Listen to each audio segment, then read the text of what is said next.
மத்தேயு எழுதின சுவிசேஷம்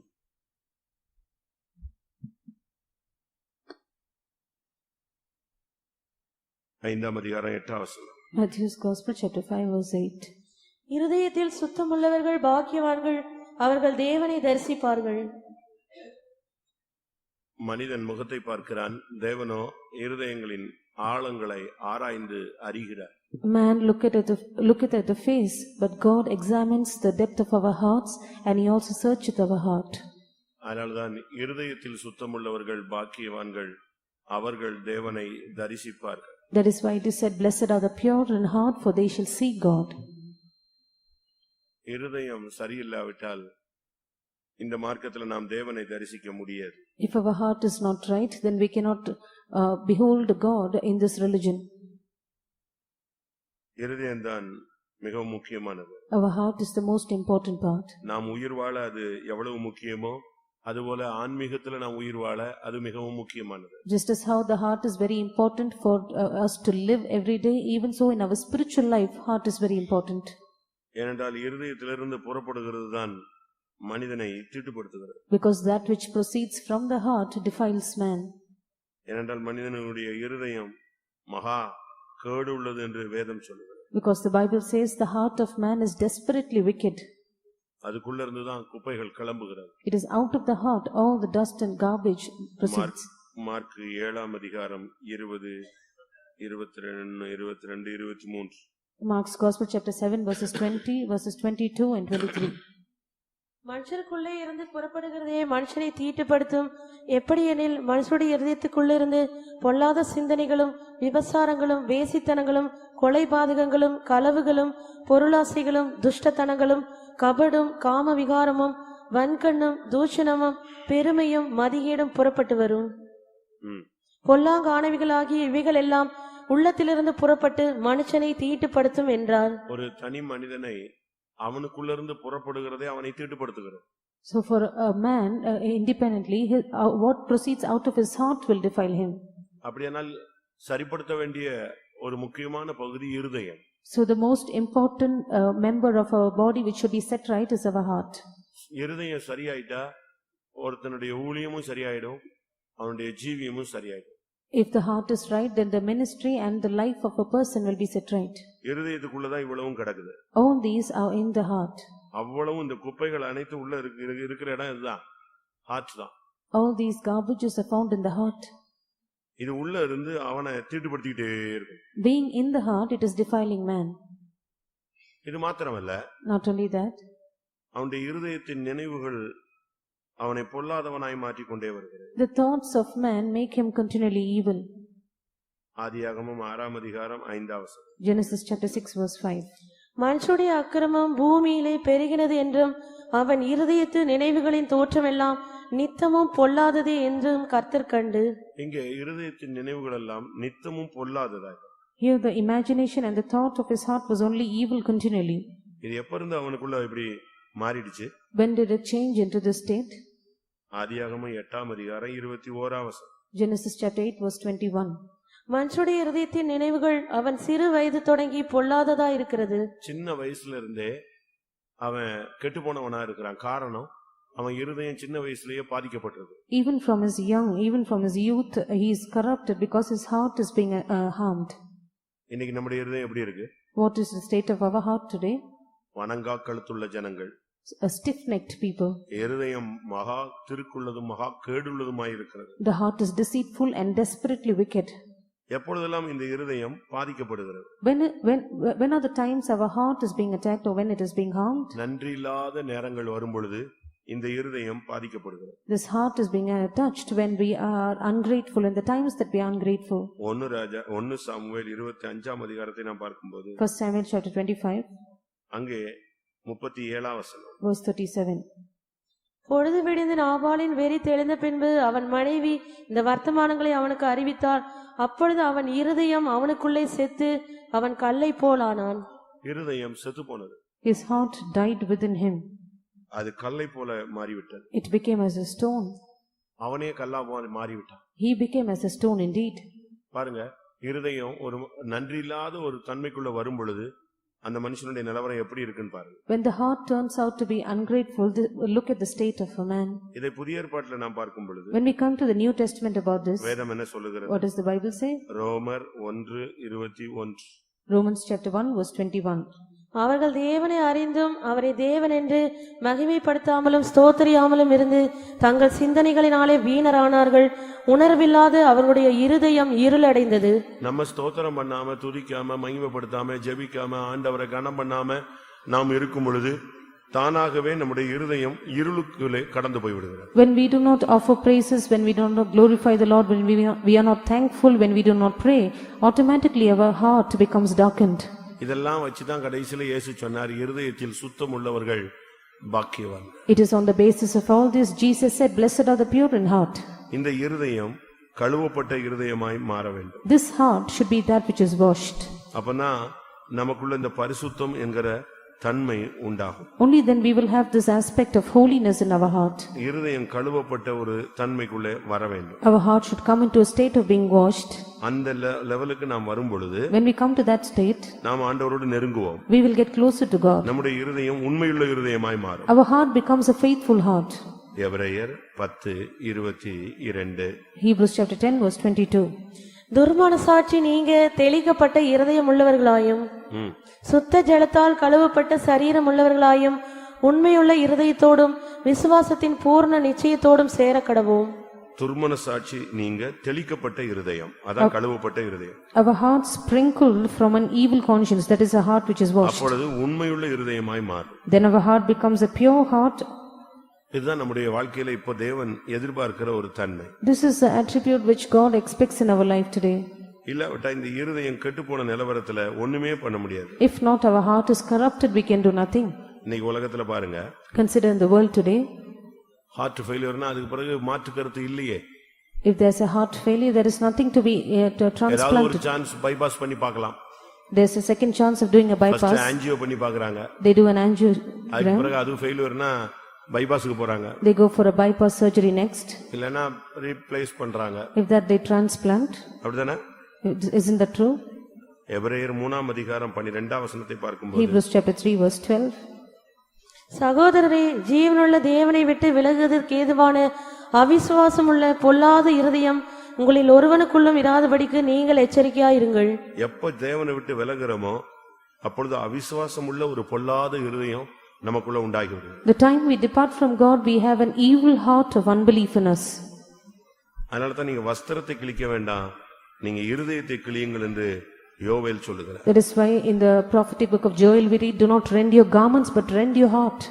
உங்களுடைய வஸ்திரத்தை கிழிச்சு பிரயோஜனம் கிடையாது. There is no profit in rending your garments. இருதயங்களை கிழியுங்கள். Rend your heart. யோவேல் 2:12-13. Joel chapter 2 verse 12 and 13. ஆதலால் நீங்கள் இப்பொழுதே உபவாசத்தோடும் அழுகையோடும் புலம்பலோடும் உங்கள் முழு இருதயத்தோடும் என்னிடத்தில் திரும்புங்கள் என்று கர்த்தர் சொல்லுகிறார். நீங்கள் உங்கள் வஸ்திரங்களை அல்ல, உங்கள் இருதயங்களை கிழித்து உங்கள் தேவனாகிய கர்த்தரிடத்தில் திரும்புங்கள். எப்படி? அப்ப இருதயம் தான் இப்போ எல்லா இடத்துலயும் பாயிண்ட் அவுட் பண்ணப்படுகிறது. So it is the heart which is being specifically pointed out in all these. அப்ப இருதயத்துல இருந்து தான் எல்லாமே குழப்பங்கள் உண்டாகிறது. சால்வ் பண்ணப்பட வேண்டிய ஒரு அவயவம் இருதயம். So all confusions proceed from the heart, so that which it has to be has a solution is the heart. இப்போ இருதயம் சரியாயிடுச்சுன்னா எல்லாமே சரியாயிடும். If the heart is set right, everything is fine. இந்த இருதயம் கல்லா போச்சுன்னா என்ன பண்றது? If the heart becomes a stone, then what should we do? செத்து போச்சுன்னா என்ன பண்றது? If it is dead, what to do? ஒண்ணுமே பண்ண முடியாது. We can do nothing. அதுக்கு தான் இந்த சுத்திரிப்பு கூட்டங்கள் வாயிலாக ஹார்ட்டை மறுபடியும் பீட் பண்ண வைக்க போறோம். That is why through the sanctification meetings we are going to make the heart beat again. மறுபடியும் உன்னுடைய இருதயம் இயங்கணும். Your heart should start to work again. மறுபடியும் அது தேவனுடைய நாமத்துல துடிக்கணும். It should start to beat in the name of the Lord.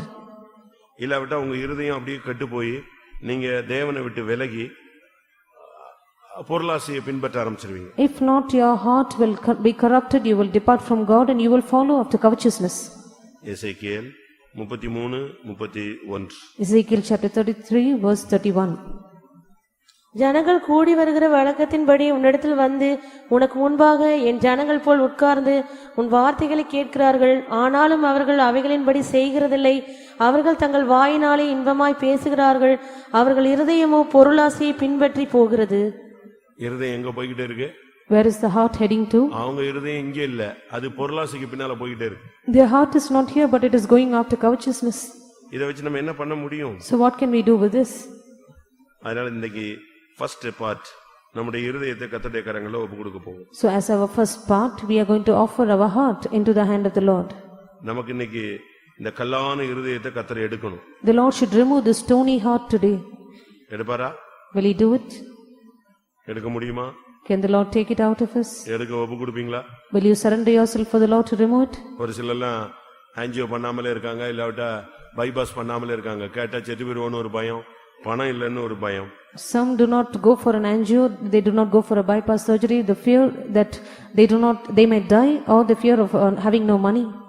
இன்னைக்கு இந்த கூட்டம் ஃபர்ஸ்ட் பார்ட் நம்முடைய இருதயத்தில் சுத்தம். The first part of our meeting today is that purity in our heart. கர்த்தர் சொல்றாரு, The Lord says, நீங்க ஒரு புது இருதயத்தை உண்டு பண்ணுங்கங்கறாரு. He says, make you a new heart. நீ ஏன் சாகணும்? Why should you die? வாசிங்க எசேக்கியேல் 18:31. Ezekiel chapter 18 verse 31. நீங்கள் துரோகம் பண்ணின உங்களுடைய எல்லா துரோகங்களையும் உங்கள் மேல் இராதபடிக்கு விலக்கி உங்களுக்கு புது இருதயத்தையும் புது ஆவியையும் உண்டு பண்ணிக் கொள்ளுங்கள். இஸ்ரவேல் வம்சத்தாரை நீங்கள் ஏன் சாக வேண்டும்? ஏன் நீ சாகணும்? Why should you die? இன்னைக்கு நீ உன்னை சரிப்படுத்து. You set yourself right today. தேவன் கொடுக்கிற டயத்துல நீங்க உங்க இருதயத்தை கிளியர் பண்ணுங்க. The time that the Lord gives you, clear your heart. நீங்கள் துரோகம் பண்ணின உங்களுடைய எல்லா துரோகங்களையும் உங்கள் மேல் இராதபடிக்கு விலக்குங்கள். Remove all the transgressions which you have done which are upon you.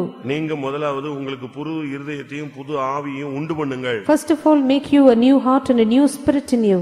ஆண்டவருடைய பாதத்துல விழுந்து ஒரு நியூ ஹார்ட் வாங்குங்க, கேட்டுங்க. Fall at the feet of the Lord and ask for a new heart. இயேசுவின் இரத்தத்தினால அந்த இருதயம் கழுவப்படட்டும். Let your heart be washed by the blood of the Lord Jesus. உங்களுடைய இருதயத்திலிருந்து தெய்வீகம் புறப்படட்டும். Let divinity proceed out of your heart. Bible என்ன சொல்லுகிறது? What does the Bible say? இருதயத்தின் நிறைவினால் வாய் பேசும். Out of the abundance of heart your mouth speaketh. அப்ப இருதயத்தின் நிறைவு தெய்வீகமா இருந்தா தெய்வீகமான வார்த்தைகள் வரும். If your heart is filled with divinity, then you will have divine words proceed from your heart. இங்கே நீங்கள் உண்டு பண்ணிக்கொள்ளுங்கள் என்று சொன்ன தெய்வம், Here the Lord who said make you a new heart. அதே எசேக்கியேல் 11 பார்க்கும் பொழுது, If you come to Ezekiel chapter 11 19ஆம் வசனத்துல நான் உங்களுக்கு தருவேன் என்று சொல்லுகிறார். verse 19, he says, I will give you a new நானே heart. அந்த காரியத்தை அருளுவேன் சொல்லுகிறார். He says, I will give you. கல்லான இருதயத்தை அவர்கள் மாம்சத்திலிருந்து 11:19 அவர்கள் என் கட்டளையின்படி நடந்து என் நியாயங்களை கைக்கொண்டு அவைகளின்படி செய்ய நான் அவர்களுக்கு ஏக இருதயத்தை தந்து அவர்கள் உள்ளத்தில் புதிய ஆவியை கொடுத்து கல்லான இருதயத்தை அவர்கள் மாம்சத்திலிருந்து எடுத்து போட்டு சதையான இருதயத்தை அவர்களுக்கு அருளுவேன். இது தெய்வம் ஒரு பிராமிஸ் பண்றாரு. This is the promise which God makes with you. ஜனங்கள் தங்களுடைய இருதயத்துல உடைஞ்சு நொறுங்கி கத்தி கதறி இருதயத்தில் குத்தப்பட்டவர்களாகி மாறினா நான் உங்களுக்கு எதை தருவேன்? ஒரு ஏக இருதயத்தை தருவேன், ஒரு புது இருதயத்தை தருவேன், ஒரு சதையான இருதயத்தை தருவேன். If the people will cry out, if they will break their heart, if they will cry out and moan and break themselves, then I will give them one heart, I will give them a new heart and a heart of flesh. அப்படி ஒரு life இருக்கு. There is such a life. ஆண்டவர் சொல்றார், நான் அதை தர்றேங்கறார். The Lord says, I will grant it to you. ஆனா என்ன நடக்கணும்? But what should happen? இருதயம் குத்தப்படணும். Our heart should be pierced. இந்த மாலை வேளையில நம்முடைய இருதயம் நொறுங்கி ஆண்டவருடைய பாதையில வரணும். This evening time our heart should be bruised, broken, come to the feet of the Lord. அப்போஸ்தலர் 2:37. Acts chapter 2 verse 37. இதை அவர்கள் கேட்டபொழுது இருதயத்திலே குத்தப்பட்டவர்களாகி நாங்க என்ன செய்யணும்னு கேக்குறாங்க. When they heard this, they were pricked in their heart and they said, what should we do? பாவம் மன்னிக்கப்பட என்ன செய்யணும்? What should we do for our sins to be forgiven? பரிசுத்தமாக்கப்பட என்ன செய்யணும்? What should we do for our sanctification? இப்படி நீங்க உங்களுக்குள்ள ஒரு தவிப்பை வெளிப்படுத்தும் பொழுது, So when you exhibit a groaning within you, ஆண்டவர் சொல்றாரு, நான் அவர்களுக்கு ஏக இருதயத்தை தருவேன். The Lord says, I will give you one heart. உள்ளத்துல ஒரு புதிய ஆவியை கொடுப்பேன். I will give you a new spirit in you. அந்த கல்லான இருதயத்தை அந்த மாம்சத்திலிருந்து எடுத்துருவேன். I will take away the stony heart out of their flesh. நானே ஒரு சதையான இருதயத்தை அவங்களுக்கு கொடுப்பேன். And I myself will give them a heart of flesh. இது ஒரு தரம் அல்ல. This is not once. இன்னொரு இடத்துலயும் சொல்லுகிறார். In another place he repeats. Ezekiel 36:26. Ezekiel chapter 36 verse 26. உங்களுக்கு நவமான இருதயத்தை கொடுத்து உங்கள் உள்ளத்திலே புதிதான ஆவியை கட்டளையிட்டு கல்லான இருதயத்தை உங்கள் மாம்சத்திலிருந்து எடுத்து போட்டு சதையான இருதயத்தை உங்களுக்கு கொடுப்பேன். நவமான அப்படின்னா ஒரு புதிதான இருதயம். A new heart. பாருங்க இங்க ஆண்டவர் சொல்றார் நான் செய்யறேங்கறார். Here the Lord says I will do it. நான் கொடுக்கிறேன் உனக்கு. I will grant you. எப்படி கொடுப்பேன்? How will I give it to you? 25 verse 25. அப்பொழுது நான் உங்கள் மேல் சுத்தமான ஜலம் தெளிப்பேன். நான் உங்களுடைய எல்லா அசுத்தங்களையும் உங்களுடைய எல்லா நரகலான விக்கிரகங்களையும் நீக்கி உங்களை சுத்தமாக்குவேன். நீங்கள் சுத்தமாவீர்கள். அதுக்கு பிறகுதான் உங்களுக்கு புது இருதயம் கிடைக்கும். It is only after this process you have a new heart. ஒரு 10 நிமிஷம் time. We have 10 minutes now. இருதயத்தில் சுத்தமாகிறதுக்கு கர்த்தருடைய கரங்களில் ஒப்பு கொடுப்போம். Let us surrender into the hands of the Lord for the purity in our heart. இது ஒரு நல்ல நேரம். This is the right time. ஆண்டவருடைய கரங்களில் உங்களுடைய இருதயத்தை சமர்ப்பியுங்க. Dedicate and surrender your hearts into the hand of the Lord. அவர் clear பண்ணட்டும். Let him clear it. ஆண்டவர் சுத்தம் பண்ணட்டும். May the Lord cleanse it. ஆண்டவர் கழுவட்டும். May him wash it. இரத்தம் தெளிக்கப்படட்டும். Let blood be sprinkled. கல்லான தன்மை மாறட்டும். Let the stony aspect change. கேடான தன்மை மாறட்டும். Let all the corruption to be removed. எத்தனை பேருக்கு இன்னைக்கு இருதயத்தில் சுத்தம் வேணும்? How many of you want purity in your heart today? அவங்க எல்லாம் கண்களை மூடி முழங்கால் படிடுவோம். Let all of us close our eyes, be on our இந்த knees. வசனங்களின் அடிப்படையில் கர்த்தருடைய பாதத்தில் கொஞ்ச நேரம் விழுவோம். On the basis of this word of God, let us fall at the feet of the Lord for some time. ஒரு time வரும்போது At a particular time. அந்த ஒரு வசனம் வாசிங்க. 51ஆம் சங்கீதத்துல Psalms 51. அங்க தாவீது ஒரே ஒரு ஒரு ஜெபம் பண்றான். There is a prayer that David makes. சுத்த இருதயத்தை என்னில் சிருஷ்டி. Create in me a clean heart. 51ஆம் சங்கீதம் 10ஆம் வசனம். 51:10. தேவனே சுத்த இருதயத்தை என்னிலே சிருஷ்டியும். இப்ப பாருங்க அவனுக்கு தெரிஞ்சு போயிடுச்சு தன்னுடைய இருதயம் கெட்டு போயிருச்சு. He knew that his heart is corrupted. மறுபடி இந்த இருதயம் திரும்ப கேடாவே வாழ்க்கையை ஊழியத்தை அரசாட்சியை கெடுத்துரும். It will this heart will keep on be corrupted. It will also rule our ministry, ruin our ministry. அவனுடைய ஆட்சியவே அழிச்சிரும். It will ruin his own kingdom. அதனால ஆட்சி கவுந்துருன்னு சொல்லி பயந்து கர்த்தருடைய சமூகத்துல சொல்றான் இந்த பழைய இருதயம் வேண்டாம். So he fearing that he will lose his governorship, he says, I do not want this old heart. இந்த பழைய கல்லான தன்மை வேண்டாம். I do not want the stony aspect of my heart. இந்த பழைய குப்பையான என்னை தீட்டுப்படுத்துகிற இருதயம் வேண்டாம். I do not want this heart which makes me deceitful. எனக்கு ஒரு சுத்த இருதயத்தை எனக்குள்ள சிருஷ்டிச்சிருங்க. Create in me a clean heart. அருமையான ஒரு ஜெபம். It was a beautiful prayer. அதான் சுத்தமா மாத்துறது. It is to completely transform. அப்படியே மாத்தியாச்சு. It is completely transformed. எப்படி இருக்குன்னு பாருங்க. How will that be? அவங்க கேக்குற ஆண்டவரே சுத்தமான இருதயத்தை என்னில் சிருஷ்டியும். He asked the Lord saying, Lord, create in me a clean heart. ஒரு 10 நிமிஷம் டைம் தருவேன். I give you 10 minutes. உங்களுக்குள்ள எப்படி தேவனோடு நெருங்கி வரணும்னு ஆசைப்படுறீங்களோ அந்த அளவு நீங்க க்ளோஸ் ஆவாங்க. The manner in which you want to get very closer and nigh to God, you can get closer to God. நீங்க எவ்வளவோ உங்களை சுத்தப்படுத்தி இருப்பீர்கள். You would have cleansed yourself more and more. இந்த நாட்களில் அதற்காக உங்களை ஆயத்தப்படுத்திக் கொண்டு தாழ்த்தி வருகிறீர்கள். These days you are preparing yourself, you humble yourself and you come here. எல்லாவற்றுக்கும் அஸ்திபாரமாக இன்றைக்கு இருதயத்தை சுத்தம் பண்ண விரும்புகிறார். As a foundation of all these, the Lord wants to cleanse your heart today. நீ ஒரு புதிய இருதயத்தை உண்டு பண்ணிக்கொள். You make in you a new heart. நீ அந்த ஸ்டேஜுக்கு வரும்போது When you come to that stage, கர்த்தர் ஒரு புதிய இருதயத்தை உனக்கு தருவார். the Lord will give you a new heart. அந்த கல்லெல்லாம் மாத்திடுவார். He will take the stony aspect in you. கர்த்தர் ஒரு சதையான ஒரு நவமான ஒரு புதிய இருதயத்தை சுத்த இருதயத்தை உனக்குள் சிருஷ்டிப்பார். The Lord will create in you a clean heart, a new heart, a heart of flesh. இன்னைக்கு ஒரு பைபாஸ் சர்ஜரி நடக்க போகிறது. Today there is going to be a bypass surgery. எத்தனை பேர் விசுவாசிக்கிறீங்க? How many of you believe this? கர்த்தர் எனக்குள்ளும் உனக்குள்ளும் நமக்குள்ளும் கர்த்தர் இருதயத்தில் மாற்றத்தை கொண்டு வர விரும்புகிறார். The Lord desires to do a transformation in our heart, in me, in you and in us today. தேவனுடைய கரங்களில் ஒப்புக்கொடுங்கள். Let us surrender into the hands of the Lord. அவர் தன்னுடைய வேலையை செய்யட்டும். May he do his work in us.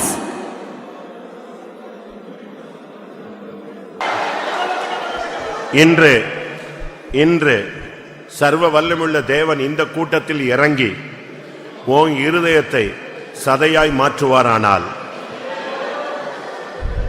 ஒரு நவ இருதயமாய் மாற்றுவாரானால், ஒரு சுத்த இருதயமாய் மாற்றுவாரானால், உன்னுடைய பேச்சு மாறும், உன் சிந்தை மாறும், உன் நினைவு மாறும், உன் தோற்றங்கள் மாறும், உன் பாதை மாறும், உன் பேச்சு மாறும், உன் ஊழியம் பிரகாசிக்கும்.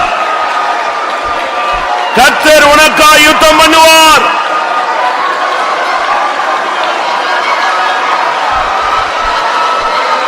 துரானியார் துடாபாதா வக்கரா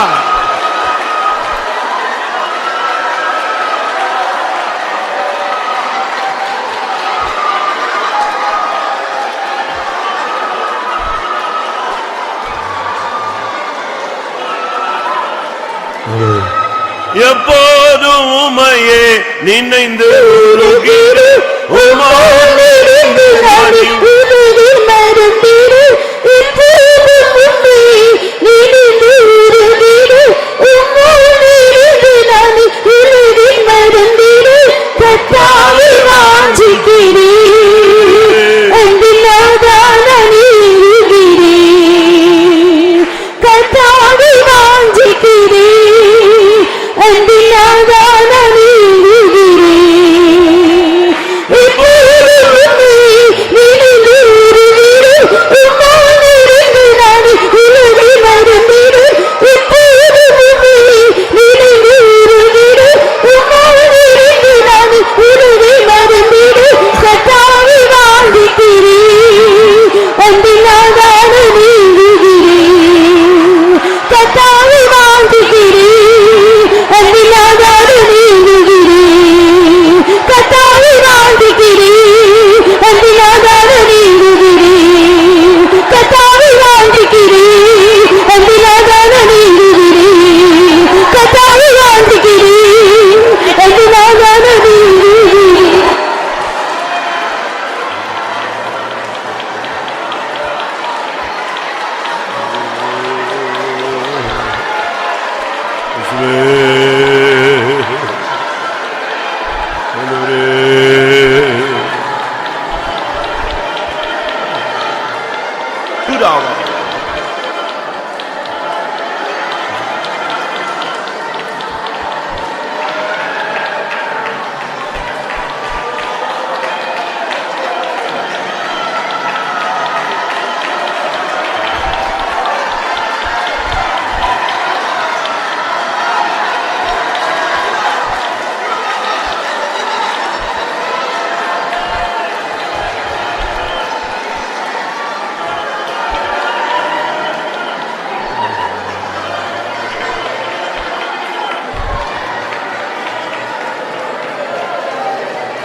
உட்காரும்.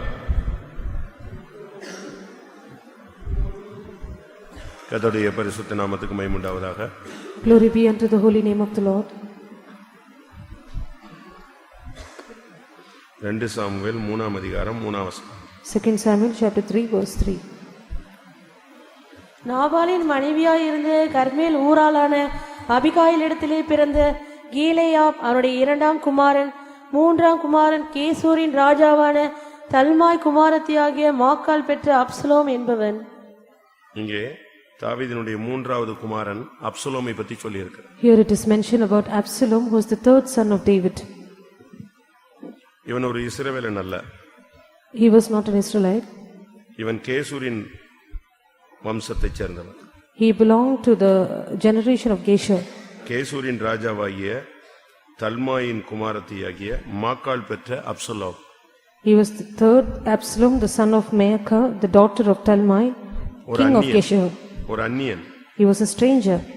ஆனால் இவனை தாவீது பெற்றெடுத்தபடினால் இப்பொழுது இவன் இளவரசனாக அரண்மனையில் இருக்கிறார். Because David had begotten him, now he is a prince in the palace. Bible சொல்லுகிறது நாம் அந்நியர்கள்.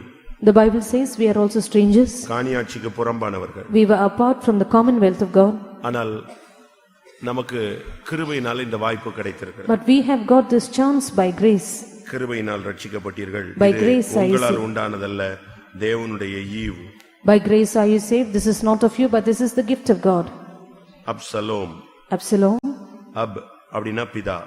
Ab means God, father. Shalom என்று சொன்னால் சமாதானம். Salom means it is a peace. சமாதானத்தின் பிதான்னு அர்த்தம். He is the father of peace. இல்லாவிட்டால் பிதா சமாதானம் உள்ளவர் என்று அர்த்தம். Or it means that the father is one who has peace. கிறிஸ்தவ வாழ்க்கையில சமாதானம் தான் மிகவும் முக்கியமானது. In our Christian life, peace is very important. இயேசு இந்த உலகத்தை விட்டு போகும்போது When Jesus சபைக்கும் தன்னை பின்பற்றி வந்த ஜனங்களுக்கும் அவர் விட்டு போனது இல்லாவிட்டால் கொடுத்து போனது சமாதானம் மட்டுமே. When Jesus departed from this world, that which he gave unto the church and those people who followed him was peace. வேற ஒண்ணையும் அவர் வச்சிட்டு போல, கொடுத்துட்டு போல. Nothing else did he keep back or nothing else did he give them. போகும்போது கொடுத்துட்டு போனது வச்சிட்டு போனது என்னது? What was that he kept back when he left the world? யோவான் 14:27. John 14:27. சமாதானத்தை உங்களுக்கு வைத்து போகிறேன், என்னுடைய சமாதானத்தை உங்களுக்கு கொடுக்கிறேன். உலகம் கொடுக்கிற பிரகாரம் நான் உங்களுக்கு கொடுக்கிறதில்லை. உங்கள் இருதயம் கலங்காமலும் பயப்படாமலும் இருப்பதாக. சமாதானம் மிகவும் முக்கியமானது. So peace is very important. சமாதானம் இருக்கிற இடத்துல தான் சாத்தானுடைய தலை நசுக்கப்படும். Where there is peace, the head of Satan is bruised. சமாதானம் இல்லாட்டா சாத்தான் அங்க தலை விரிச்சு ஆடுவான். If there is no peace, then Satan will dance his own. ஆனா எங்க சமாதானம் இருக்கோ அங்கே சாத்தானுடைய தலை நசுக்கப்படும். Wherever there is peace, the head of Satan is bruised. வாசிங்க. சமாதானத்தின் தேவன். ரோமர் 16ஆம் அதிகாரம் 20ஆம் வசனம். சமாதானத்தின் தேவன் சீக்கிரமாய் சாத்தானை உங்கள் கால்களின் கீழே நசுக்கி போடுவார். சமாதானத்தின் தேவன் தான் அந்த சாத்தானை நசுக்க முடியும். Only the God of peace can bruise Satan. சமாதானம் இல்லைன்னா பிசாசு நம்ம தலையை நசுக்கிடுவான். If there's no peace, then the devil will bruise our head. அதனால சமாதானம் பண்ணுகிறவர்கள் பாக்கியவான்கள். Blessed are the peacemakers. அவர்கள் தேவனுடைய புத்திரர் என்று எண்ணப்படுவார்கள். For they shall be called the sons of God. இவன் ஒரு அந்நியன். He was a stranger now. இவனை கர்த்தர் இளவரசனாக அரண்மனையில வச்சிருந்தார். But the Lord had set him as a prince in the palace. ரொம்ப அழகானவன். He was very beautiful.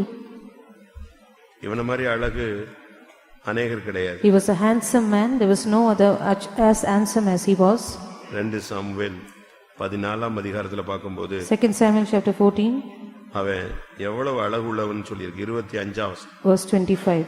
இஸ்ரவேலர் அனைவருக்குள்ளும் அப்சலோமை போல் சௌந்தரியம் உள்ளவனும் மெச்சிக் கொள்ளப்பட்டவனும் இல்லை.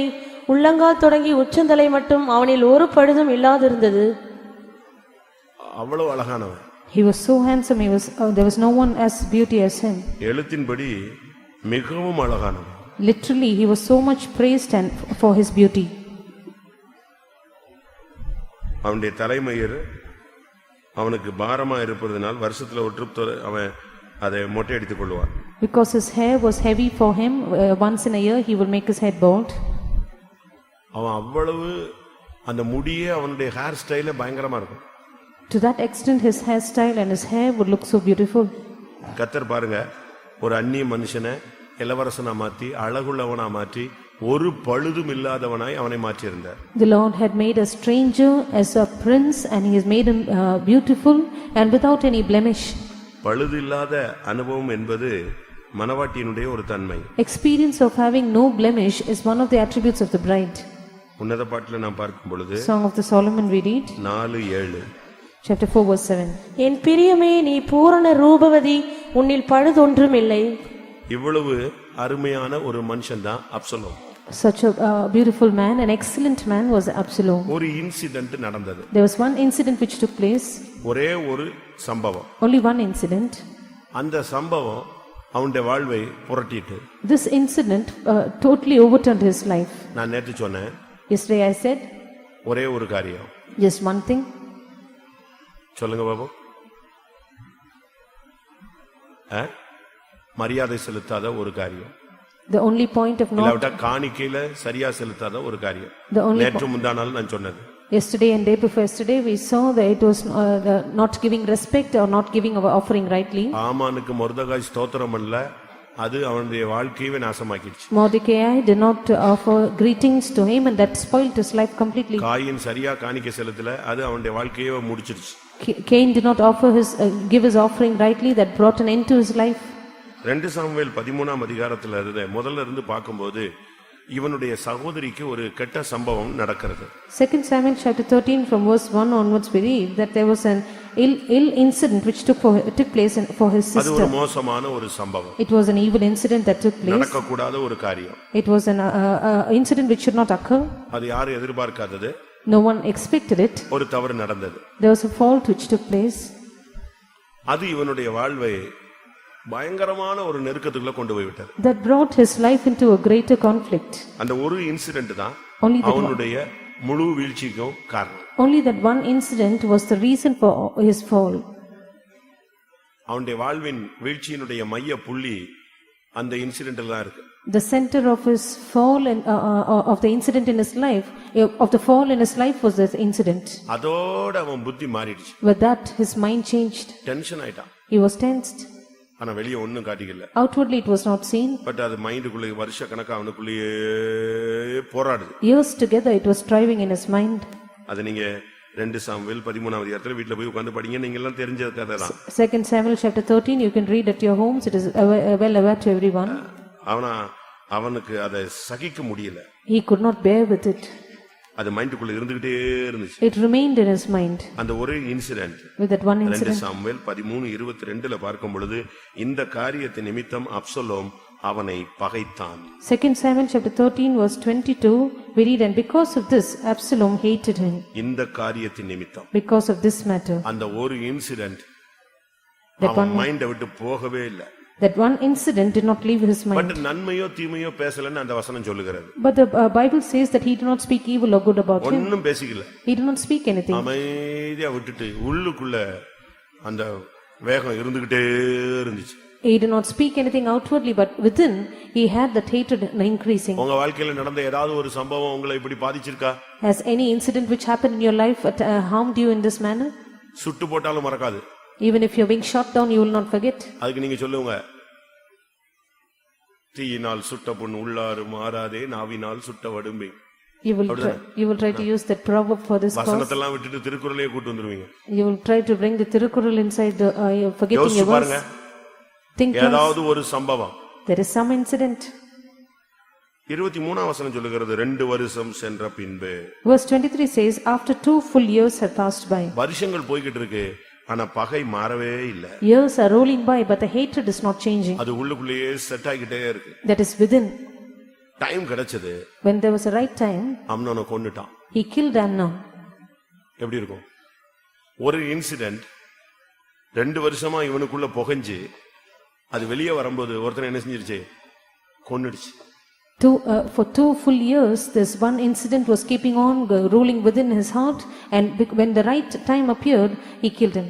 ஒரு சகோதரன், There was one brother, 12 வயசு இருக்கும்போது when he was 12 years old, அவங்க அப்பாவை ஒருத்தன் கொலை பண்ணிட்டான். a man killed his father.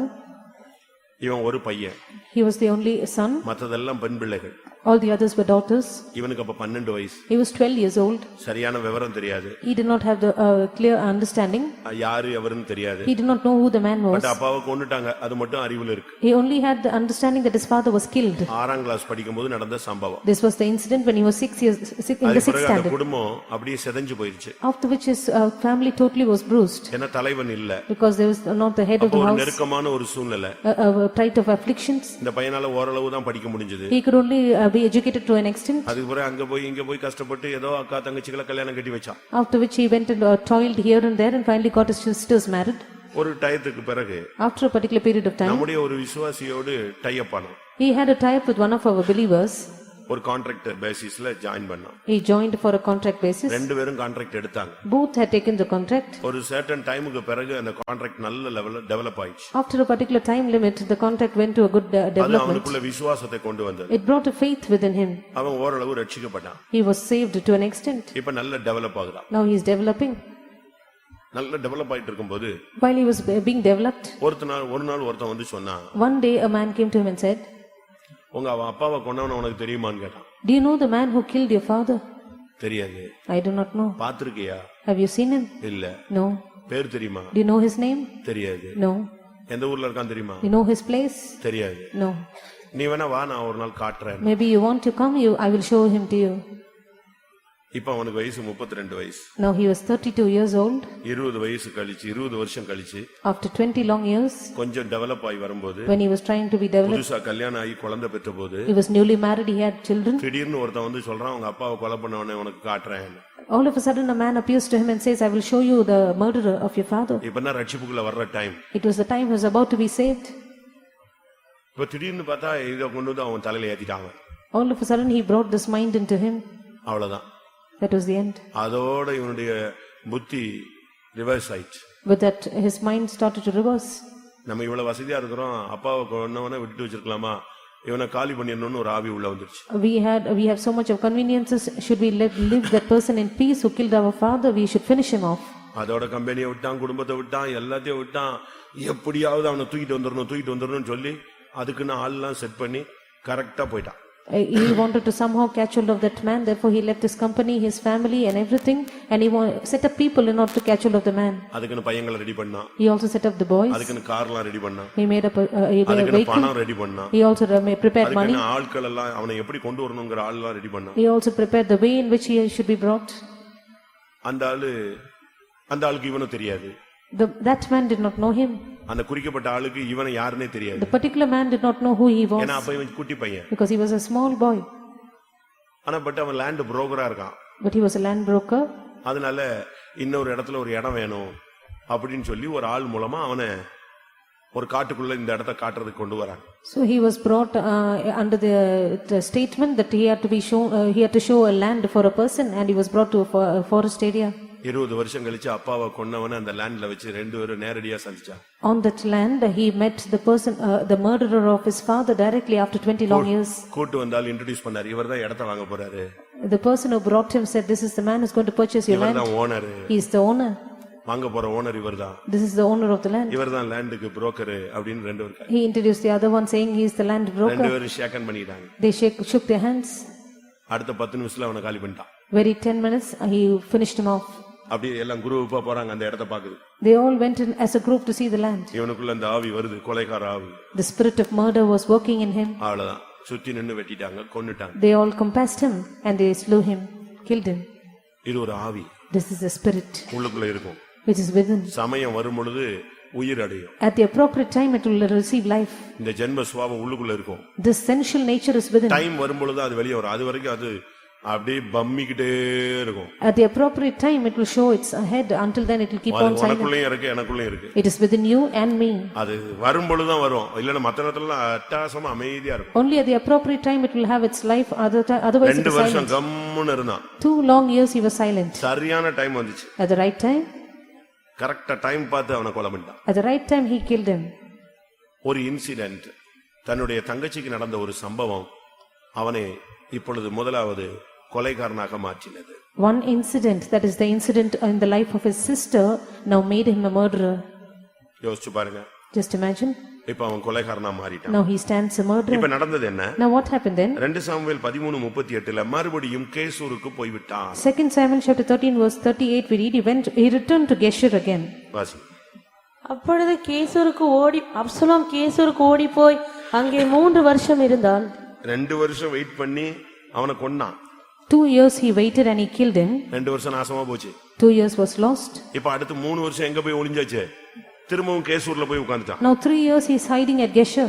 இப்ப அடுத்த 3 வருஷம் ஒண்ணுமே இல்ல. So next 3 years is nothing. பழைய நிலவரம். The old state. இது எதுக்கு ஒப்பிடலாம்? What can we find மறுபடியும் typical to? ஆராதனைக்கு போவதை காண்பிக்கிறது. Returning to idolatry. மறுபடியும் விபச்சாரத்துக்குள்ள போறதை காண்பிக்கிறது. Returning to fornication. மறுபடியும் ஜென்ம சுபாவத்துக்குள்ள போறதை காண்பிக்கிறது. Returning to our sensual nature. பின்மாற்றத்துக்குள்ள போறதை காண்பிக்கிறது. Getting into a backslidden state. இல்ல விபச்சாரத்துக்குள்ள போறதை காண்பிக்கிறது. Getting back to adultery. இல்ல பாவ உறவுக்கு மறுபடியும் புதுப்பிக்கப்படுகிறது. Or a sinful relationship are once again renewed. திரும்பவும் கேசூருக்கு எங்க பிறந்தானோ அங்க போய்ட்டான் பாருங்க. He fled back to Geshur where he was born. இவன் கேசூர் வம்சத்தான். He was the seed, a generation of Geshur. இப்ப அங்க போய் ஒரு 3 வருஷம். Now he spends 3 years there. இப்படி தான் ஆவிக்குரிய வாழ்க்கையில பகையிலயும் துக்கத்திலயும் ஜென்ம சுபாவத்திலயும் நம்முடைய வருடங்கள் போய் கொண்டே இருக்கிறது. This is how in our spiritual life, in hatred, in sorrow and in all kinds of afflictions our spiritual life are going on. பரிசுத்தத்துக்காக செலவழிக்கப்பட வேண்டிய வருடங்கள் பாவத்துக்காக ஜென்ம சுபாவத்துக்காக நம்முடைய கோபத்துக்காக நாட்கள் போய் கொண்டே இருக்கிறது. The times that we need to spend for our spirituality, where we spend for sin, for our sensual nature and for all kinds of sorrows in us. இப்ப திரும்பி வரலாம். Let us return. இப்ப திரும்பி வரணும்னு அவனுக்கு ஆசை வந்துச்சு. Now he has a desire to return. இப்ப திரும்ப வந்துறலாம். Now he is returning. யோவாப் மூலமா எப்படியோ உள்ள வந்து திரும்பி உள்ள வந்துட்டான். He catches hold of Joab and he somehow enters back into his kingdom. Absalom யோவாபை ராஜாவினிடத்தில் அனுப்பும்படி அழைப்பித்தான். எப்படியோ 2 வருஷம் திரும்பி வந்துட்டான். 14ஆம் அதிகாரம் 28ஆம் வசனம். 14 verse 28. அப்சலோம் ராஜாவின் முகத்தை காணாமலே 2 வருஷம் எருசலேமிலே குடியிருந்தான். அவ்வளவுதான். இப்ப திரும்பி வந்துட்டான். திருப்பி வந்து 2 வருஷம் எங்க போல? ராஜாவை பார்க்கவே போல. Now he is returned, but now after returning for 2 long years he did not look at the face of the king. இப்ப தகப்பனோட உள்ள ஐக்கியம் சுத்தமா போயிடுச்சு. He is completely lost his connection with his father. இப்ப அடுத்த 2 வருஷம். Next 2 years. முதல்ல 2 வருஷம் கோபத்துல போச்சு. 2 years in anger. 3 வருஷம் கேசூர்ல போச்சு. 3 years in Geshur. இப்ப எருசலேமுக்கு வந்துட்டான். He returned to Jerusalem. 2 வருஷம் யார் முகத்துல முழிக்கல? தகப்பன் முகத்திலே முழிக்கல. After having come to Jerusalem he did not look at the face of his father for 2 years. இப்படி ஒரு 2 years போகுது. 7 years போகுது. So 7 years have passed by now. இப்ப நம்முடைய வருஷங்கள்லாம் எப்படி போகுதுன்னு பாருங்க. How our years are passing, you can imagine. யோசிச்சு பாருங்க. You can consider them. ஒரு வளர்ச்சி இல்லாம, without any growth, ஒரு தெய்வீகம் இல்லாம, without divinity, ஒரு முன்னேற்றம் இல்லாம, without any ஒரு progression, பரிசுத்தம் இல்லாம, no holiness, ஒண்ணுமே இல்லாம நாட்கள் மட்டும் போயிட்டே இருக்கும். with nothing, with no growth in us, our days are passing by. நாட்களை பயன்படுத்திக் கொள்ளுங்கள், பிரயோஜனப்படுத்திக் கொள்ளுங்கள் என்று வேதம் சொல்லுகிறது. The Bible says redeeming the time. இப்ப வந்தவன் என்ன பண்ணான் தெரியுமா? The man who came, what did he do now? 2 Samuel 14:30. 2 Samuel chapter 14 verse 30. அப்பொழுது அவன் தன் வேலைக்காரரை பார்த்து, இதோ என் நிலத்திற்கு அருகே யோவாபின் நிலம் இருக்கிறது, அதிலே அவனுக்கு வார்கோதுமை விளைந்திருக்கிறது, நீங்கள் போய் அதை தீ கொளுத்தி போடுங்கள் என்றான். அப்படியே அப்சலோமின் வேலைக்காரர் அந்த நிலத்தை தீ கொளுத்தி போட்டார்கள். மற்றவருடைய விளைச்சலை இப்ப கெடுக்கிறான். Now he is spoiling the increase of the others. மற்றவருடைய ஆவிக்குரிய வாழ்க்கையை நஷ்டப்படுத்துவது. Spoiling the spiritual growth or spiritual life in others. எப்படி இருக்கும்? How would that be? வருஷ கணக்கா தண்ணி பாய்ச்சி உழுது மருந்தடிச்சு உரம் போட்டு அழகா பாதுகாத்து விளைச்சல் வச்சு அழகா விளைஞ்சு அறுக்க போற டயத்துல யாரு வந்துட்டா? இந்த ஆவி இவனுக்குள்ள பூந்து மொத்தத்தையும் கொளுத்துட்டான்ட்டான். அவ்வளத்தையும் கொளுத்தி சாம்பலாக்கி விட்டான். They have been sowing for long years, plowing it, manuring it and taking care of it. At the time of the harvest, this spirit got into him and he set it on fire. The whole thing was on fire. எப்படி இருக்கும்னு யோசிச்சு பாருங்களேன். Just imagine how that would be. இன்னைக்கு நம்முடைய வாழ்க்கை மற்றவங்களுடைய ஆசீர்வாதத்தை தடுக்குதா? Is our life a hindrance to the blessing of the others? மற்றவங்களுடைய முன்னேற்றத்தை அபிஷேகத்தை நீங்க நஷ்டப்படுத்திட்டீங்களா? Have you brought a loss in the progression and the anointing in others? திரும்ப அவனுக்குள்ள ஒரு மனஸ்தாபம் வந்தது. Now he repents. ராஜாவோடு ஒப்புரவானான்.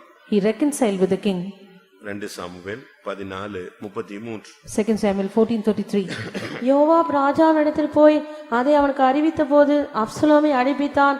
அவன் ராஜாவினிடத்தில் வந்து ராஜாவுக்கு முன்பாக தரையிலே முகங்குப்புற விழுந்து வணங்கினான். அப்பொழுது ராஜா அப்சலோமை முத்தமிட்டான். இப்பதான் அவனுக்குள்ள ஒரு ஒப்புரவாகுதல் உண்டாகுது. Now he has a reconciliation in him. ஒரு இன்சிடென்ட் 7 வருஷத்தை நாசம் பண்ணிடுச்சு. One incident brought a loss for 7 years இப்ப of his 7 life. இயர்ஸ் கழிச்சு தான் இவனுக்குள்ள ஒப்புரவாகுதல் வருது. Only after 7 years he has a reconciliation in him. நீங்க யோசிச்சு பாருங்க. Just imagine on your side. ஏதோ ஒரு இன்சிடென்ட் உங்க மண்டையில இருக்கு. There is some incident which is sitting in your mind. அது அப்படியே உனக்குள்ள பகையா மாறி It has turned as enmity, உன்னுடைய hatred, சமாதானத்தை கெடுத்து lost your amazing, உன்னுடைய lost your தெய்வீகத்தை peace, கெடுத்து made you lost your life, உன்னை மறுபடியும் ஜென்ம சுபாவத்துக்கு போக வச்சு brought you back to your sensual nature. அநேகருடைய விளைச்சலை கொளுத்தி You set fire to many people's harvest. இப்ப திரும்பவும் அவன் வந்து சமாதானமாயிட்டான். Now once again he is at peace. இது நமக்கு ராபோஜனத்துல நடக்கிற ஒரு சம்பவம்னு வச்சுக்கோங்களேன். Maybe this is an incident at the Holy நான் Communion. அடிக்கடி சொல்லுவேன், Very often I repeat, இயேசு கிறிஸ்து வரணும்னா ராபோஜன நேரத்துல வந்தாருன்னா ஒரு பாதி வராது தூக்கிட்டு போலாம். if Jesus Christ should come, if it is at the time of the Holy Communion, he will take at least half of them. முழு உலகத்துல உள்ளவங்களையும் கொண்டு போகணும்னு ஆசைப்பட்டாருன்னா வருஷ கடைசியில வந்தாதான் அங்க சேர்க்க முடியும்னு நான் நினைக்கிறேன். If he wants to take the people of the whole world, he should come at the end of the year. அப்படிதானே? Isn't that true? அப்பதான் எல்லாருக்குள்ளயும் ஒரு சுத்திகரிப்பு, ஒப்புரவாகுதல், சமாதானம் எல்லாம் அப்படி இப்படி கொஞ்சம் கொஞ்சம் உடஞ்சு கிடஞ்சு ஒட்டி கிட்டி சேர்த்து விட்டு இருக்க மாதிரி இருக்கும். அப்பதான் ஜெபம் பண்ணுவேம்மா, உபவாசம் போடுறோம்மா, அதுமா இதுமா, அது வாட்டுக்கு சொல்லிக்கிட்டே இருப்பான். Only at that time they would have a reconciliation with them. They will have all the broken parts will be sticked again together and so on. மறுபடியும் என்ன நடந்தது? Again what இப்ப happened? சமாதானம் ஆயாச்சு. Now he is at peace. சமாதானம் ஆன பிறகு After he made peace, 2 Samuel 15:1-2 நீங்க பாத்தீங்கன்னா Second Sam- மறுபடியும் ஜனத்தை இழுக்க ஆரம்பிக்கிறான். 2 Samuel chapter 15 verses 1 and 2, he started to draw people unto himself. அவனுக்குள்ள ஒரு ஸ்பிரிட் என்ன தெரியுமா? What is the spirit in him? ஜனங்களை சேர்ப்பது, To gather people to himself. Groups. Groupism. சபைக்குள்ள இது ஆகவே ஆகாது.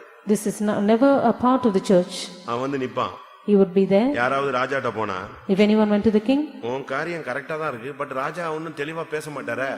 if you go to the king but the king does not speak clearly, நான் இருந்தேன்னா இந்த காரியம் சக்சஸ் ஆயிடும். if I was there, the matter would be a success. உடனே அவனை கையை நீட்டி முத்தம் செய்து அப்படியே பாக்கெட் பண்றதுல அவன மாதிரி ஆள் எவனுமே கிடையாது. He would stretch out his hand, he would embrace him, give him, kiss him, and that's how you will put them into his hands. எப்படி இருக்கும்? How would that be? ஒரு நயவசனிப்பின் ஆவி, A spirit of enticement, ஜனத்தை இழுக்கிற ஒரு ஆவி, a spirit drawing people to himself, ஜனங்களை packet பண்ற ஒரு spirit. a spirit where he gathers people to himself. அவங்ககிட்ட போய் பேசுறது, இப்படியா ஏரியா பிரேயர்ல போய் அதை பேசுறது, இதை பேசுறது, அப்படி பேசுறது, இப்படி பேசுறது, ட்ரிப் அடிச்சு அங்க போனா இப்படி, அவங்க வீடு, அவங்க இப்படி, இவங்க இப்படி, இப்படிலாம் பேசுறீங்களா? They go here and there, they speak in the area prayer about this and that person, they will go here and there, and that is how they speak to them enticingly. ஒரு இடத்துல ஒரு area prayer, In one place there was an area ஒரு prayer, விசுவாசி, a believer, அவர்தான் area prayer தலைவர். he is the leader of the area prayer. நம்ம ஊழியக்காரங்களுக்கு எல்லாம் இப்ப பவர் இல்ல. Our servants of God have no power now. அங்க ஒரு ஆள் இருக்கான், There's one person there. அவனை நீங்க சொன்னீங்கன்னா நான் கூட கொண்டு வருவேன். If you tell me, I can bring the person. எந்த வீட்டுல செய்வன இருந்தாலும் உடனே எடுத்துறாரு. He will immediately remove any kind of witchcraft, sorcery in any place. ஆனா கொஞ்சம் காசு மட்டும் அதிகமா செலவழியும். But we need to pay him a lot. எப்படி? ஏரியா பிரேயருக்கு அனுப்புனா சேல்ஸ் ரெப்ரசன்டேட்டிவா அவனை அனுப்புனா நானு. He was sent as an area prayer leader, but he became a sales representative. கடைசியில் என்ன ஆச்சு? Finally what happened? அதை கேட்டு கொஞ்சம் கொஞ்சம் பேர் அப்படி இவத்தை சாஞ்சாங்க. Some people heard his words and they took his side. அது கடைசியில் ஒரு பெரிய பிரச்சனையாகி நான் அசிஸ்டன்ட் பாஸ்டர் இருக்கும்போது என்கிட்ட வந்துச்சு. Finally it bloated up to be a big problem and it came to me when I was the assistant pastor. இவங்க கூட்டு வந்த ஆள் அது யார் தெரியுமா? You know who was brought there? நம்ம ஊழியத்தை விட்டு போனவன். A person who left our ministry. அவன் எப்படி அவன் அந்த பொம்மையை எடுத்தான், செய்வனை எடுத்தான்னு சொன்னா, You know how he took out the sorcery that was done? ஒரு கம்பெனில பொம்மை இன்னைக்கு செய்வனை எடுக்கிறேன்னு இருக்கான். He had gone to a company and said, I will take out the sorcery enchantment done here. கூட்டி போயிட்டாங்க. They took him there. அவருக்கு ஃபீஸ் 25,000 ரூபாய். He was paid 25,000 fees. Area prayer leader வந்து அதுல ஒரு பார்ட்னர். அந்த காசுல ஒரு இவருக்கு ஒரு commission. Area prayer leader is a partner there. He will receive a commission from that money. இப்ப அந்த கம்பெனில போய் இப்ப செய்வனை எடுக்கணும். Now he has to go and remove the sorcery of that அங்க company. போன உடனே After having gone there, இது என்னது கேமராவா? கேமரா ஆஃப் பண்ணுங்க, ஆவியானவர் கிரியை செய்ய மாட்டாருன்ட்டான். he said, is that a camera? கேமராவுக்கு ஆவியானவருக்கு என்ன சம்பந்தம்? Is that a camera? The spirit of the Lord will not work if the camera is on. அப்ப அங்க இந்து ஆட்கள்லாம் வேலை செய்றாங்க. There were Hindus there. அவங்க என்ன பண்ணாங்க? ரைட், ஓகே, ஆஃப் பண்ணுன்ட்டான். They said immediately switch off the camera. Off பண்ணியாச்சு. It was switched off. Off பண்ண உடனே இவர் போறாரு, அங்க தோன்றாரு, அங்க செய்வன இருக்கு, இங்க செய்வன இருக்குன்னு தோன்றாரு. He went here and there and dug the earth saying it is here and there. But it was switched இவன் on. கேமரா ஆன் பண்ணிட்டான். But he switched it on. இவர் சாக்ஸ்குள்ள இருந்து ஒரு பொம்மை எடுக்கிறாரு, He took a doll from his socks. உள்ள தூக்கி வைக்கிறாரு. He put it in the earth. இதுக்கு தான் நம்ம ஏரியா பிரேயர் லீடர்ஸ் வந்து தலைவர்கள் பார்ட்னர்ஷிப் ஸ்பான்சர்ஷிப் எல்லாம் கொடுக்குறான். Our area prayer leaders are partnership and sponsorship for him.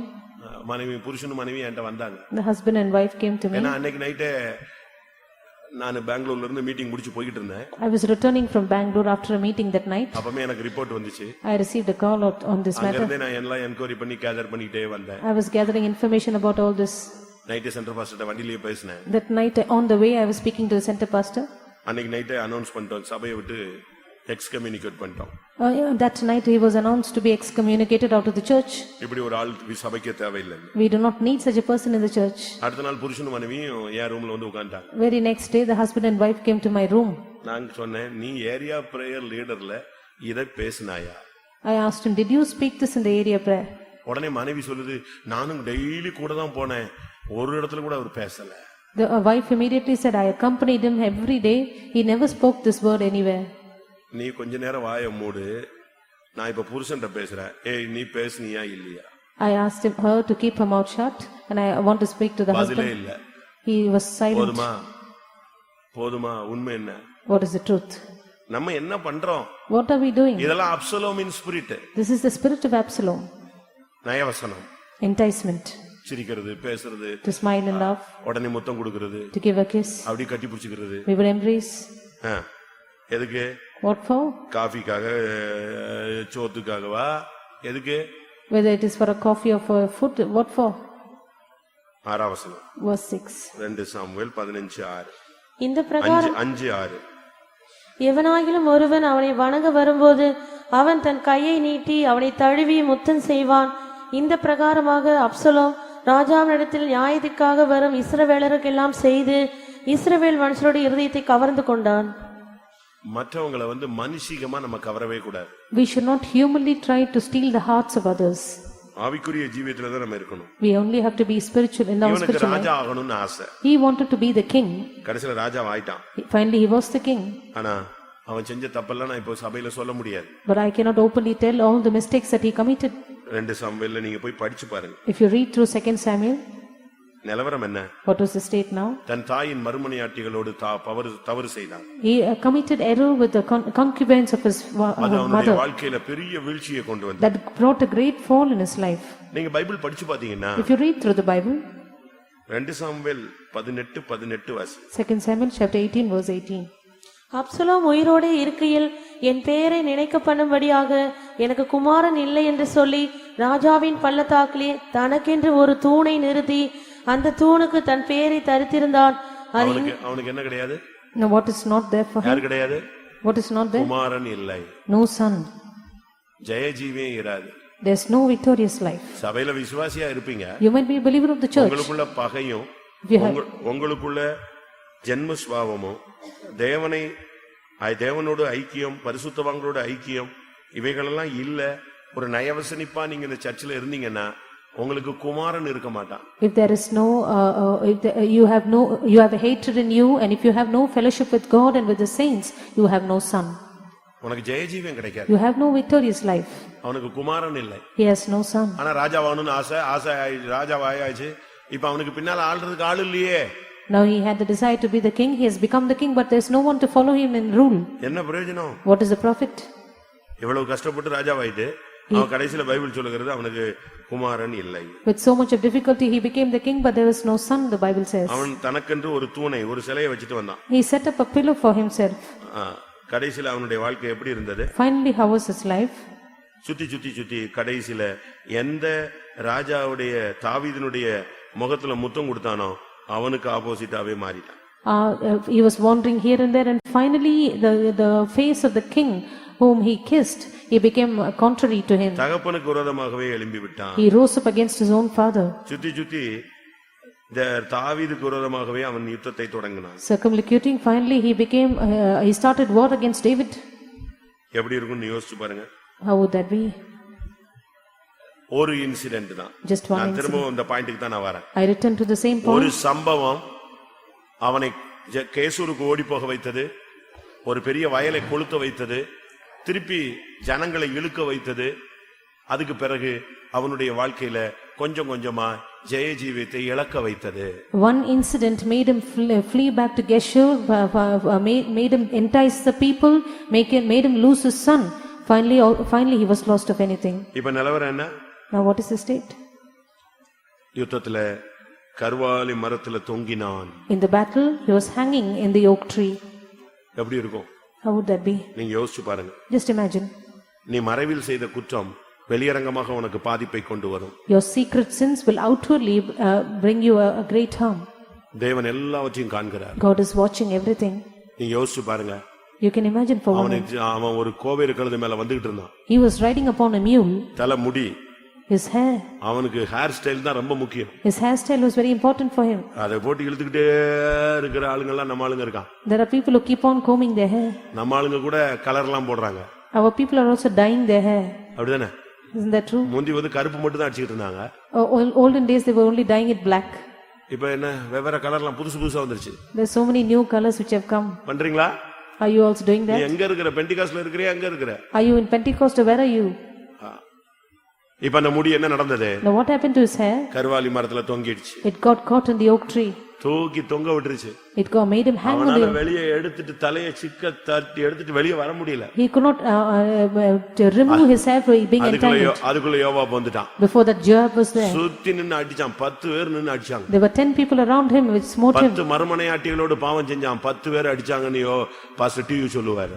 Pastor T used to say he sinned with 10 concubines. There 10 people smote him. தன் தகப்பனுடைய 10 மறுமனையாட்டியோடு பாவம் செஞ்சதுக்கு அடையாளமாக 10 பேர் சுத்தி நின்னு அடிச்சு சாகடிச்சாங்க. As a sign of the 10 concubines he sinned with, there were 10 people who stood around him and smote him to death. மறைமுகத்தில் செய்தது வெளியரங்கமாக அடி விழுந்தது. What he did in secret was smitten openly. அப்சலோமுடைய முடிவு உங்களுக்கு எவ்வளவு கஷ்டமானது? What a great difficulty is the end of Absalom. அவனுக்காக தாவீது அழுதான். David he cried for him.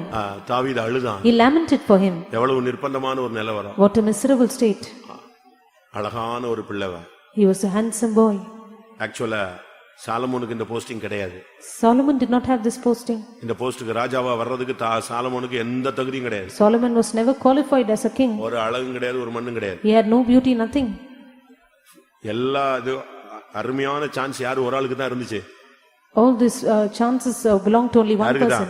To whom? அப்சலோமுக்கு தான் இருந்துச்சு. Only for Absalom. அம்னோனுக்கு இருந்துச்சு, புத்தி கெட்டு செத்துட்டான். Amnon had it, but his mind was spoiled. He died. Absalom தான் அந்த சான்ஸ்க்கு உள்ள ஆளு. Absalom had this chance. அதனால தான் அப்சலோமுக்காக தாவீது அழுகுறான், புலம்புறான். நான் செத்து நீ புலச்சிருக்கலாம்டேங்க. David weeps and laments for Absalom. He says, I should have died and you should have been alive. எவ்வளவு நல்லா இருக்கும், நீ உயிரோட இருந்திருக்கலாமே, ஆட்சியாத ஆளுக செஞ்சிருக்கலாமே. If I would have died and you were alive, you could have at least ruled. எல்லாரும் கண்களை மூடுவோம். Let us all close our eyes. ஒரு சம்பவம் One incident.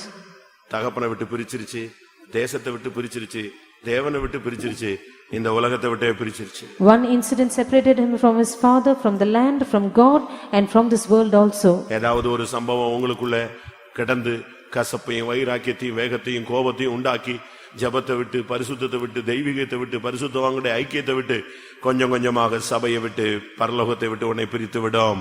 Is there any incident which is rolling within you which would separate you from divinity, from God, from prayer, from the saints and finally from this world too? குமாரன் இல்லை. No son.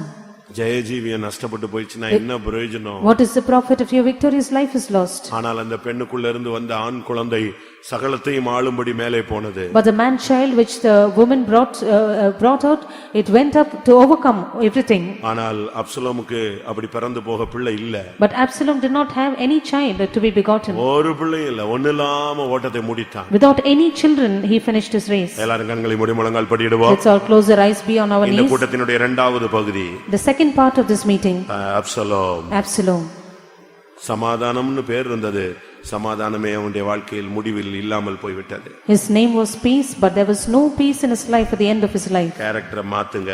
Change your character. வருஷங்கள் போய்க்கொண்டே இருக்கு. Years are rolling by.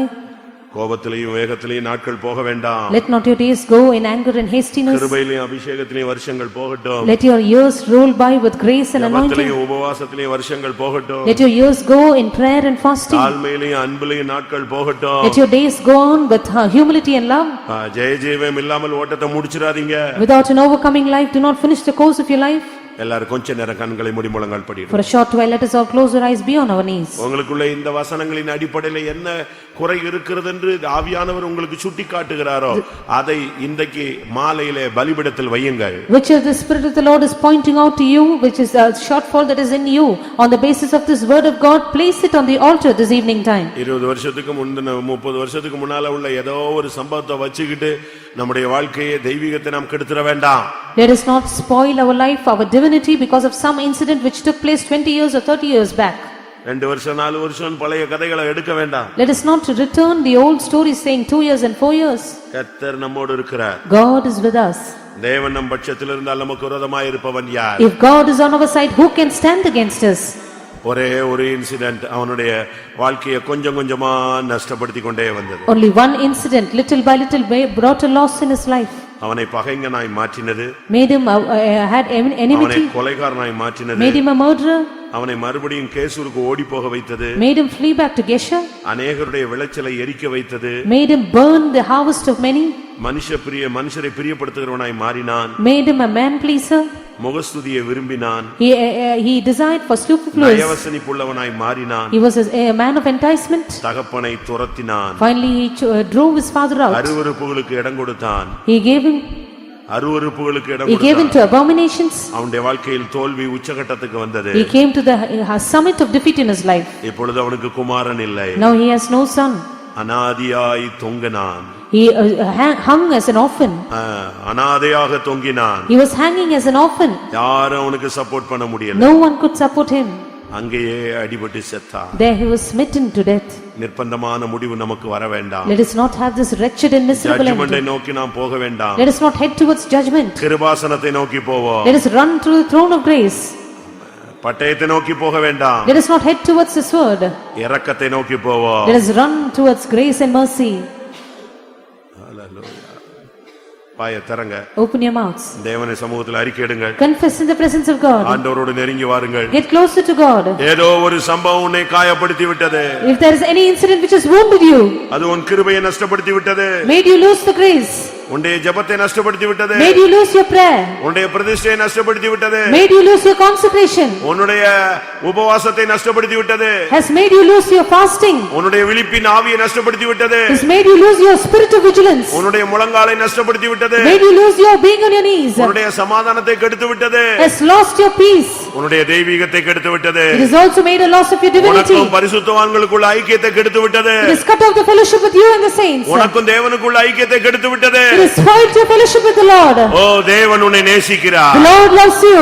உனக்காகவே பரிந்து பேசிக் கொண்டிருக்கிறார். He is interceding on your behalf.